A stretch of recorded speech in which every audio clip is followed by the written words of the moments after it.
Hello everyone, welcome back to my channel. Today I am continue with the chapter Determinants.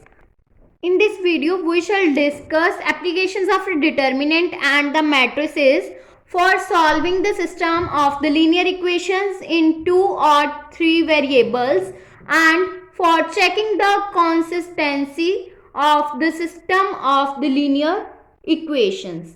Now let us start with the applications of the determinants and matrices. Now firstly we will discuss about the consistent system and then we will discuss about inconsistent system. Now firstly we have to start with consistent system.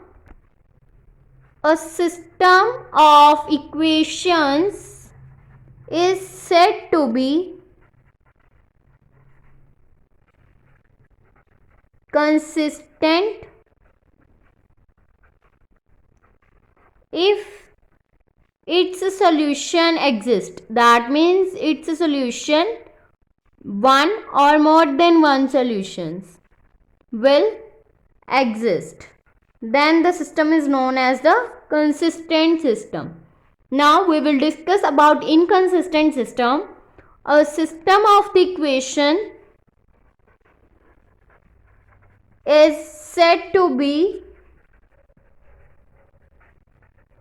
inconsistent if its solution does not exist.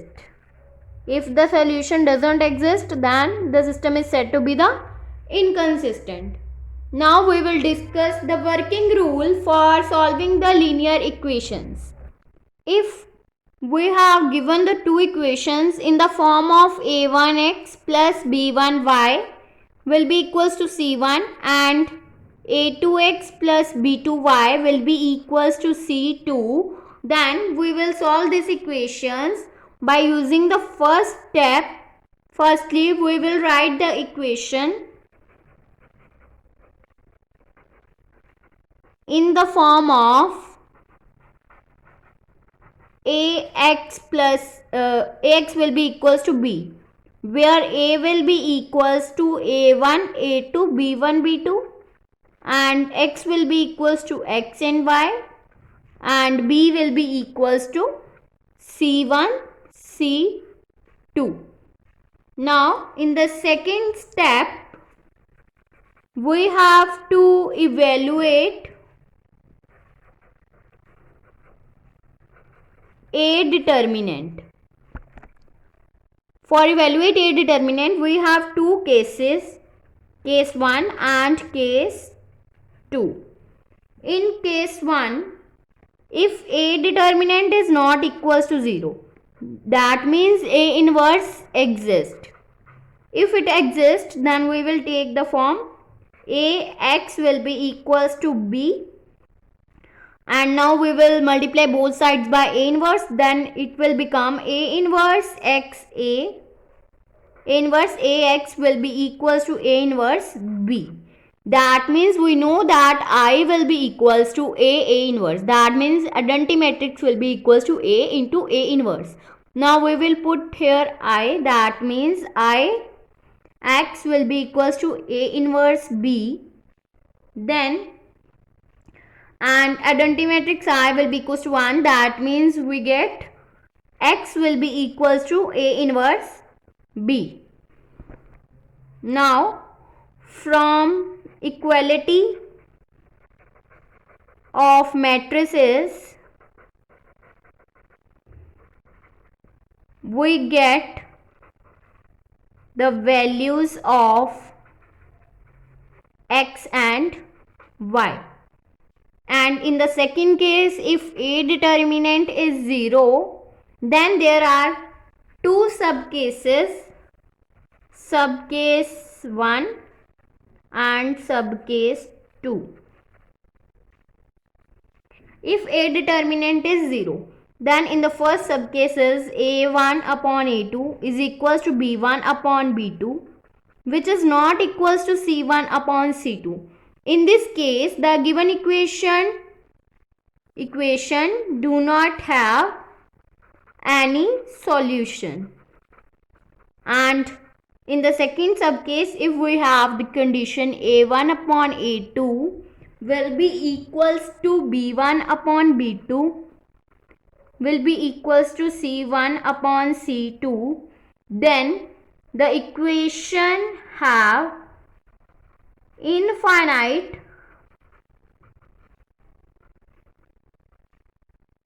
number of solutions. Now we have to discuss the solution of the system of linear equations using the inverse of the matrix. Now we express the system of the linear equation as matrix equation and solve them using the inverse of the matrix. Firstly, we will have to consider system of equations a1x plus b1y plus c1z will be equals to d1. a2x plus b2y plus c2z will be equals to d2, and a3x plus b3y plus c3z will be equals to d3.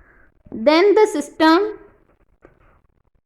of equations can be written as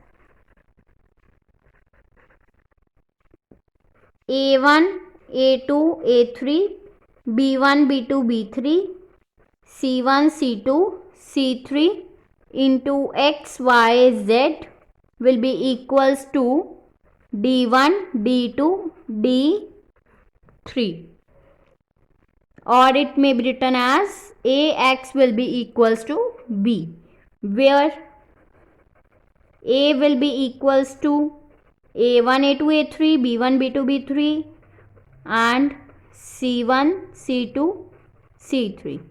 This is the matrix A, and x will be equals to x y z and b will be equals to d1 d2 d3.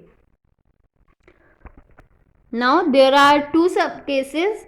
First case is if A is a non-singular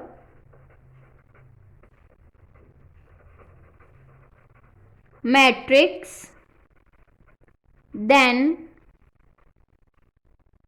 its inverse exists. That means if Ax will be equals to B, then we will multiply both sides by A inverse. It will become A inverse into Ax will be equals to A inverse B. That means A inverse A into x will be equals to A inverse B, and A inverse A will be equals to I. Then it will become Ix will be equals to A inverse B. And by the associative property this will become, and here identity matrix is 1, that means x will be equals to A inverse B. So this matrix equation provides the unique solution, and this method for solving the equation of system is known as the matrix method. And in the case second, if A is a singular matrix, then determinant of A is 0. If adjoint A into B is not equals to 0, then the solution doesn't exist and the system is inconsistent. And if adjoint A will be into B will be equals to 0, then system may be consistent or inconsistent according as the system have either infinitely many solutions, or no solution. So these are the sub cases of case 2 if the A determinant is 0. Now in the next video I will discuss about some questions for the examination of the consistency of the given system of the equations. If you like my video, then please like, subscribe and share my videos, and do not forget to press the bell icon for the notification of the more videos. Thanks for watching.